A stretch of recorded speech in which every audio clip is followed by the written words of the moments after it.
Today on Politics Unplugged, Democrat Andrei Cherny is running for Congress in Arizona's 1st District.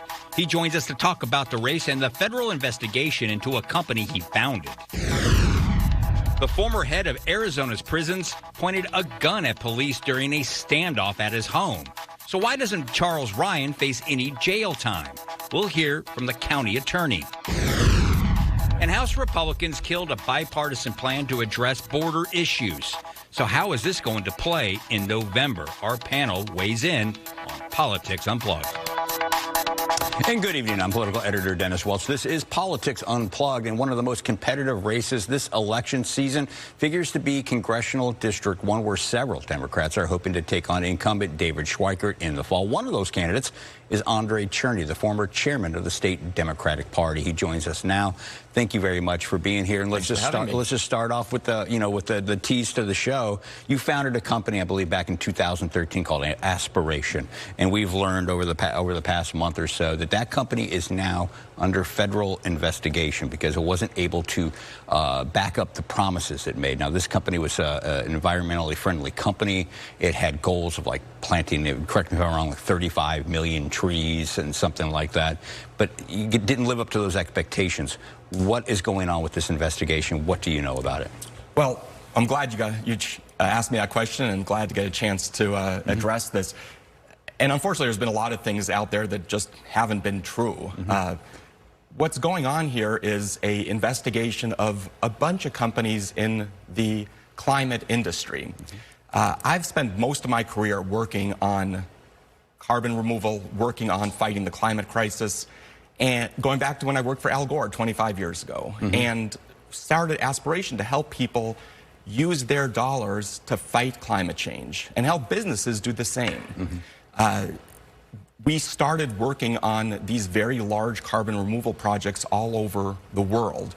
And this is a fast-growing industry, and one that is needing more federal supervision and scrutiny. I've been out there demanding it, asking for it, because the government needs to look at who's doing things right and who's not.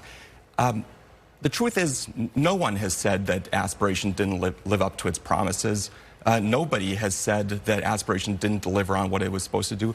They're looking into that. They're looking into that, as they should be, because they should look into all financial companies, and that's what they do on a regular basis. So the government is asking these questions. What's important for people to know is I'm not the target of any investigation. I haven't been accused of doing any wrongdoing. Aspiration hasn't been accused of doing any wrongdoing. These are the kinds of routine examinations that happen in financial services, and they should be happening. Yeah, but take us through a little bit of what was promised with this, because it is a new growing industry. It's like carbon credits and whatnot. You had a promise of, like, again, planting X million numbers of trees. Well, you brought that up. How did all of this work, and what did you promise, and what was delivered?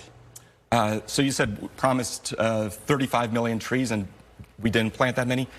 Actually, the truth is we planted over 100 million trees, and they're continuing to plant even more trees. It was 100 million trees as of a year ago.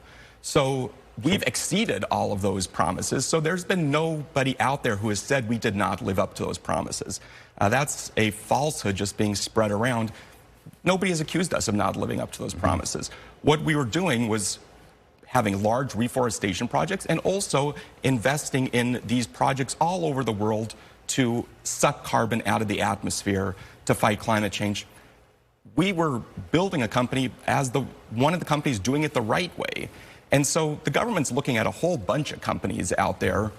We're one of them because we were one of the pioneers in the space. But again, nobody has said that we didn't live up to the promises or that we didn't deliver or anything along those lines. But you're saying basically you delivered. What you claimed, you guys delivered. Absolutely. Okay, but you've got this cloud of a federal investigation hanging over a company you founded. The incumbent in this district, CD1, David Schweikert, is a vulnerable Republican. He has been for the past couple of cycles. And one of the things that make him more vulnerable is that he did admit to, I believe it was 11 ethics lapses in 2020. There's questions about his ethics. If you were to win this primary, go into a general election, and if you still have this investigation over your head, doesn't this hurt you? Doesn't this hurt the Democrat Party's chances of picking up a seat that you guys can pick up. Yeah, not in the slightest, because these are examinations that happen all the time of companies in all of these different sectors. Just because government's looking at it doesn't mean that there's some sort of federal investigation. Now, is David Schweikert going to maybe try to twist things? Sure.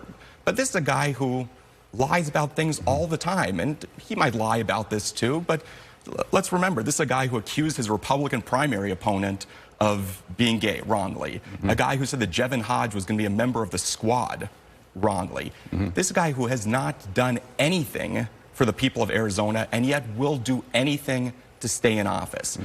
When I was deciding whether or not to run, I sat down with my family and my kids and I said, look, if I run against this guy, he's going to accuse me of being part of the Kennedy assassination, of wanting to strangle puppies. That's his MO. That's what he does, is make up these lies. So he can make up lies here as well. The difference with me and all the other candidates in the race, though, is I'm not a blank slate. I bring to this race a record of having fought for the people of Arizona.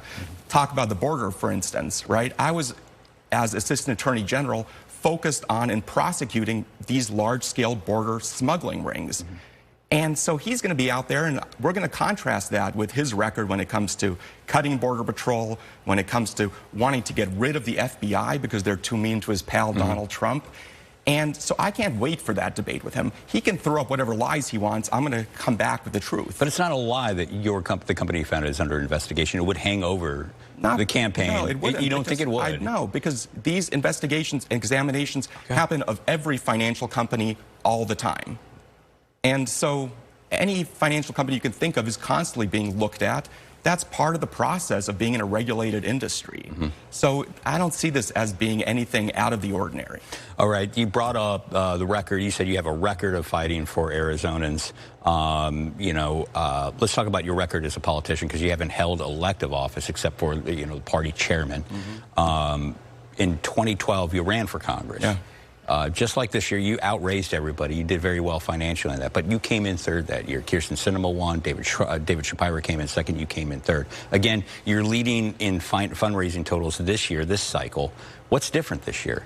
Everything is. Look, I was running against somebody in Kirsten Sinema who was known around the state.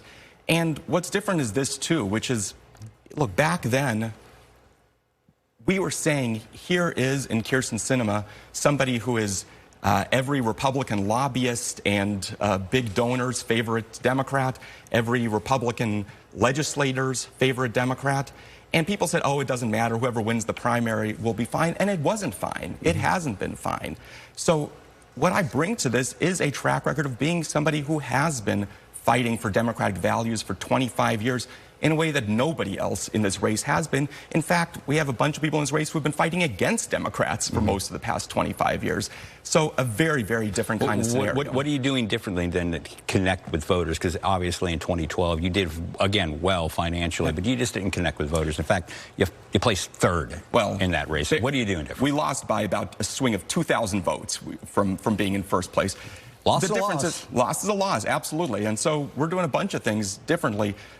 One of them is, though, we started out from way behind, and almost every single undecided voter from when we started decided to vote for me.